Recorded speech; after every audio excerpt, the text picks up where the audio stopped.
Hey, in today's video we have a Honda 2004 CRV, and I have a feeling the cabin air filter has never been replaced. So we got some cabin air filters here off Amazon. Let's go ahead and start the replacement.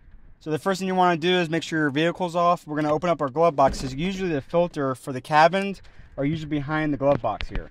So to remove your glove box here, there's a little clip in here that you just need to push forward from the outside, and it kind of just pulls right out. And that's the thing that's holding this thing from not falling down. There's another one on this side, so let's remove that one as well. They're a little tricky to get out because these things are a lot bigger than the hole, but once you get those out, this thing comes fully down. And then right back here you're going to see a little clip, and this should clip off just like that and pull back and come right out. And I can tell this thing's probably never been replaced in a long time. And you got two clips here.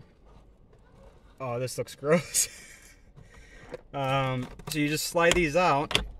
Oh god, that is so bad looking. And I guess they put some kind of air freshener in there to make it car smell, but it's like replace the filter. This is what the filter looks currently. Let's see what a new one looks like, just to see the difference here. Now there are two filters, so we're going to take out both filters, but I just wanted to show you. I mean, look at that difference. This is gross. So we're going to chuck that out. You're actually going to need that casing. But let's go ahead and remove the other one. Now to remove the other one, there's a tab here and you need to slide over. And the whole thing slides over, and then you can pull that one out as well. Oh, and this one's probably worse. It's a little bit hard to get out because you kind of angle it down. Oh my god. Yeah, these are so bad. So to replace these, you just slide it off the actual case there, and we can put our new one on. So you do need to make sure your airflow is pointing down as you put it into the casing here, so make sure you have that correct, because you don't want the other way around, because it will restrict airflow, and you don't want that. So let's go ahead and get these in our casings, and we can slide these back in. You might want to do some cleanup, because as you can see, some things dropped.